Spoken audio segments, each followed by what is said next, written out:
할렐루야. 지금 이 시간에는 디모데후서 1장을 통해서 복음과 함께 받는 고난이라는 주제를 가지고 함께 은혜를 나누도록 하겠습니다.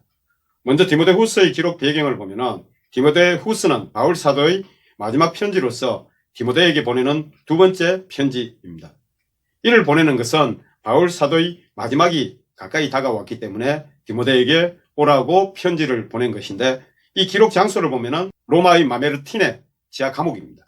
그리고 기록 연도를 보면은 65년에서 66년경으로 추정이 되는데, 디모데전서를 보내고 한 2년 전으로 있다가 편지 보낸 것으로 추정이 됩니다.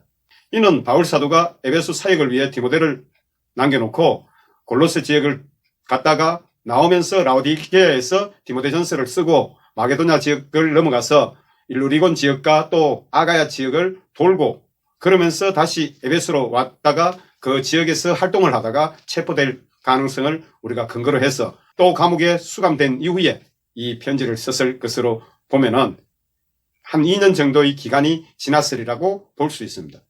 먼저 복음과 함께 받는 고난이라는 그 제목을 가지고 1, 2절을 우리가 살펴보면은 역시 인사글로서 디모데를 축복하는 축도로 시작합니다.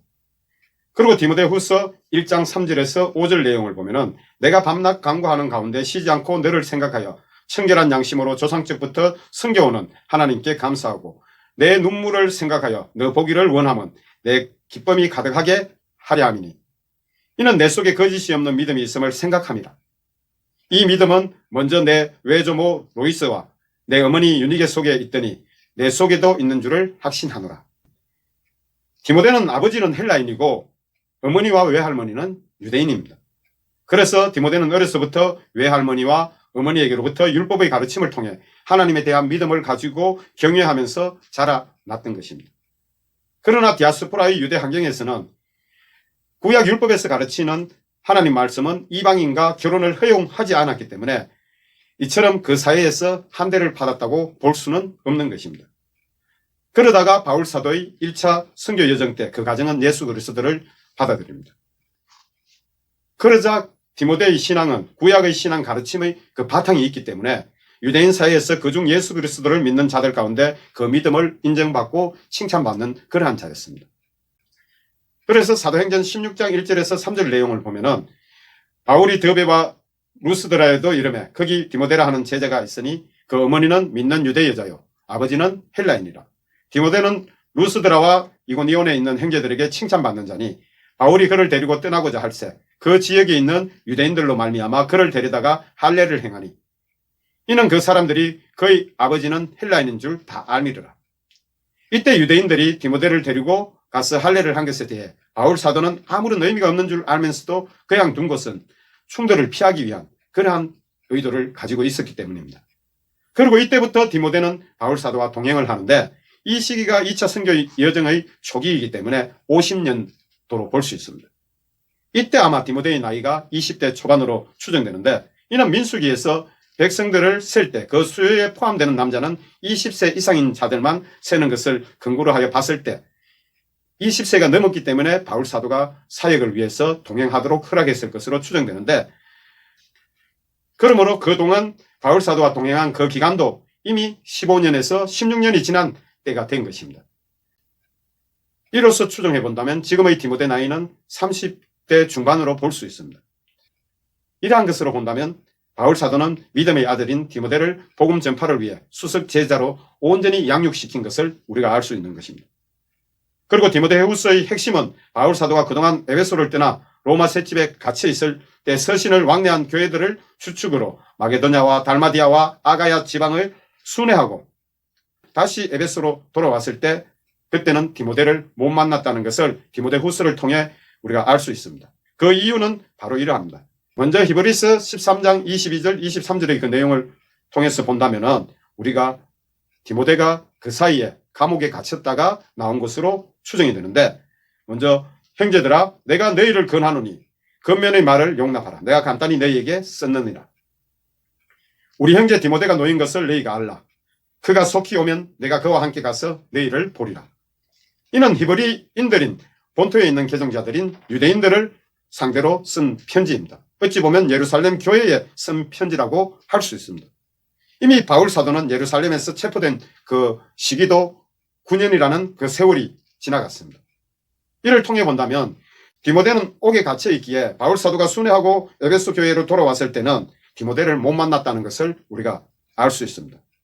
그 당시 요한계시록 13장의 첫 번째 짐승으로 비유된 네로 황제가 사탄의 권세를 받아 막 미치기 시작한 그때입니다.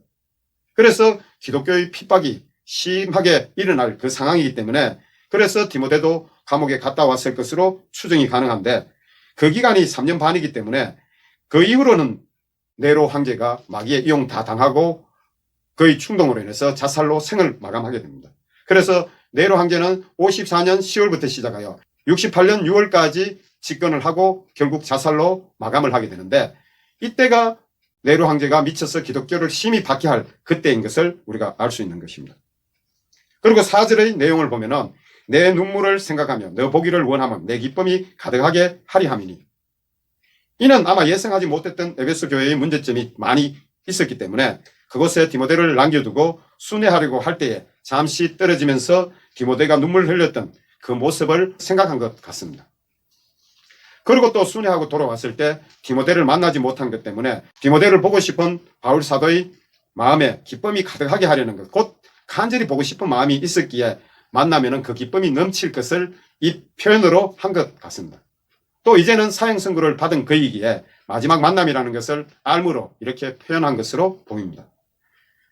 그리고 어렸을 때부터 하나님을 믿는 믿음 안에서 자랐기에 그동안 에베소 교회 사역으로 현실적인 고난, 곧 옥에 갇히는 고난을 받음으로 인하여 믿음이 많이 약해져 두려워하고 있음을 깨달았기에 또 이제 떠나야 할 시간이 다가오기에 안수해주고 싶은 그런 마음을 바울 사도는 느꼈기에 이렇게 편지에 6절부터 8절에 기록하고 있습니다. 그러므로 나의 안수함으로 내 속에 있는 하나님의 은사를 다시 부릴 듯하게 하기 위하여 너로 생각하게 하노니 하나님이 우리에게 주신 것은 두려워하는 마음이 아니요 오직 능력과 사랑과 절제하는 마음이니 그러므로 너는 내가 우리 주를 정언한가 또 주를 위하여 갇힌 자 된 나를 부끄러워하지 말고 오직 하나님의 능력을 따라 복음과 함께 고난을 받으라. 디모데는 처음 옥에 갇히는 경험을 하였기에 바울 사도가 그의 마음을 알고 이렇게 건면하고 있는 것으로 볼 수 있습니다. 이전과는 달리 사탄으로 인해서 미치게 된 네로 황제의 핍박이 시작되었기에 고난을 받을 수밖에 없는 상황이므로 바울 사도와 같이 복음을 전거하다가 갇히게 된 것을 부끄러워하지 말기를 바울 사도는 디모데에게 지금 권하고 있는 실정입니다. 이를 통해 본다면 분명 디모데가 옥에 갇혔다가 나온 것을 우리는 추정해 볼 수 있는데 그래서 바울 사도는 이러한 자신을 본받기를 디모데에게 전하면서 디모데후서 1장 9절부터 11절의 내용을 적은 것입니다. 하나님이 우리를 구원하사 거룩한 소명으로 부르심은 우리의 행위대로 하심이 아니요 오직 자기의 뜻과 영원 전부터 예수 그리스도 안에서 우리에게 주신 은혜대로 하심이라. 이제는 우리 구주 그리스도 예수의 나타나심으로 말미암아 나타났으니 그는 사망을 패하시고 복음으로서 생명과 썩지 아니할 것을 드러내신지라. 내가 이 복음을 위하여 선포자와 사도와 교사로 세움을 입었노라. 바울 사도가 이렇게 기록한 것은 이는 하나님께서 우리를 구원하시고 소명 가운데로 부르신 그 목적은 하나님의 뜻대로 은혜를 베푸신 것을 바울 사도는 기록하고 있습니다. 그래서 예수 그리스도께서 나타나신 것은 사망을 패하시고 복음으로서 생명과 썩지 아니할 것을 드러내시고자 하신 것이었다는 것을 바울 사도는 기록하고 있으면서 이러한 가운데 바울 사도는 복음을 위한 선포자이면서 또 이방 사도로서 그리고 복음을 가르치는 교사의 역할을 하는 것임을 밝힘으로 용기를 더하여 주고자 하는 것임을 우리는 이 내용을 통해서 알 수 있습니다. 그래서 디모데후서 1장 12절부터 14절의 내용을 보면은 이로 말미암아 내가 또 이 고난을 받되 부끄러워하지 아니함은 내가 믿는 자를 내가 알고 또한 내가 의탁한 것을 그날까지 그가 능히 지키실 줄을 확신함이라. 너는 그리스도 예수 안에 있는 믿음과 사랑으로서 내게 들은 바 바른 말을 본받아 지키고 우리 안에 거하시는 성령으로 말미암아 내게 부탁한 아름다운 것을 지키라. 12절에서 복음 전파를 위한 고난을 받되 부끄러워하지 아니함은 내가 믿는 자를 내가 알고 또 내가 의탁한 것을 그날까지 그가 능히 지키실 줄을 확신합니다. 이는 바울 사도가 표현한 내가 믿는 자를 내가 알고 이는 항상 변함이 없으신 사랑의 예수 그리스도와 하나님이시기에 결코 우리를 부끄럽게 하지 아니하실 것과 그가 소명의 부르심을 통해 사명을 감당하게 하셨기 때문에 부르시는 그날까지 그의 목숨과 모든 고난과 위기로부터 지켜주실 것을 확신함을 사형 선고를 받은 그가 지금 이렇게 디모데에게 전하는 것은 바로 디모데에게 믿음을 보여주기 위한 그러한 의미입니다. 그리고 13절 14절의 내용은 믿음과 사랑으로서 내게 들은 바 바른 말을 본받아 지키고 성령으로 말미암아 내게 부탁한 아름다운 것을 지키라. 이는 예수 그리스도께서 친히 말씀하신 그 말씀으로 바울 사도가 디모데를 가르쳤기 때문에 바르게 함의 그 예언의 말씀을 가지고 지키고 또 성령으로 말미암아 부탁한 아름다운 행실들을 행하여 지키라는 것입니다. 이는 그 당시는 지금처럼 신약이 없기 때문에 사도들을 통해서 하나님 복음을 예수 그리스도의 복음을 전파하도록 했기 때문에 주님께서 많은 말씀으로 대언하게 하시고 많은 또 감동으로 은혜를 전하게 하셨으므로 이러한 것들을 들은 대로 이러한 것들을 가르침을 받은 대로 지켜 행할 것을 디모데에게 권하고 있습니다. 그래서 1장의 결론을 보면은 먼저 체포 당시와 그 후의 일들을 기록했는데 디모데후서 1장 15절부터 18절의 말씀입니다.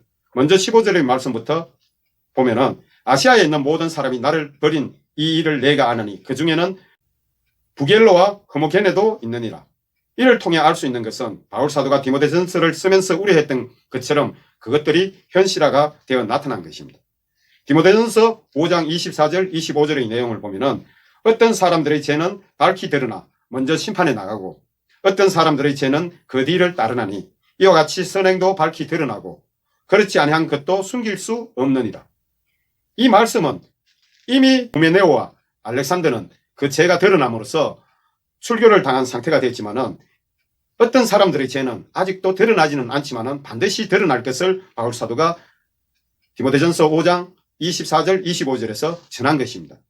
그대로 지금 현실에서 나타나고 있는데 바울 사도가 마게도냐를 향하자 에베소 교회는 출교당한 후메네오와 알렉산더 외에 많은 자들이 로마 제국으로부터 받는 그 고난의 압박과 또 후메네오와 알렉산더의 조종에 의해 움직이는 것이 드러났는데 그 가운데 후메네오를 빌레도가 따른 것 같이 많은 자들이 이들의 조종으로 인해서 따르고 배교를 하게 된 것을 알 수 있습니다. 그리고 아시아의 수도인 에베소 교회 외에 아시아 전역에 분포한 교인들 중에서는 많은 자들이 배교했음을 바울 사도의 이 15절 내용을 통해서 알 수 있는데 그 중에 부겔로와 흐모게네가 있다는 것은 믿음이 있다고 생각했던 사람들이었는데 의외로 배교를 했기에 바울 사도가 이들을 언급한 것입니다. 그래서 이는 환난과 미혹으로 인하여 알곡과 가라지가 선명히 나뉘어지게 된다는 것을 우리가 알 수 있습니다.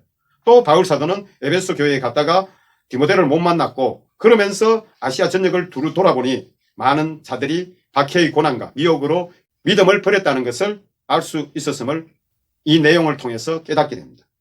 특히 에베소 교회에서는 바울 사도가 떠나자 출교당했던 후메네오와 구리세공업자 알렉산더가 교회를 휘젓고 다녔음을 이후에 나타나는데 바울 사도가 돌아왔을 때 바울 사도의 일행을 알렉산더가 심히 대적했다는 것을 통해서도 충분히 알 수 있습니다. 16절에서 18절의 내용을 보면 이러합니다. 원하건대 주께서 오네시보로의 집에 긍휼을 베푸시옵소서. 그가 나를 자주 격려해 주고 내가 사슬에 매인 것을 부끄러워하지 아니하고 로마에 있을 때에 나를 부지런히 찾아와 만났습니다. 원하건대 주께서 그로 하여금 그날에 주의 긍휼을 잊게 하여 주옵소서. 또 그가 에베소에서 많이 봉사한 것을 내가 잘 아느니라.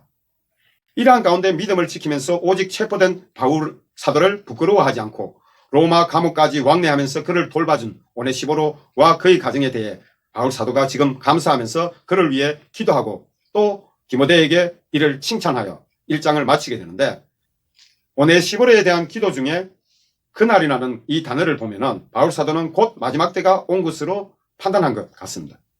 그리고 이 내용을 통해서 또 히브리서 13장 23절의 내용을 통해서 종합적으로 본다면은 디모데가 추록하는 그 당시에 바울 사도는 체포되었을 것으로 추정되고 있습니다.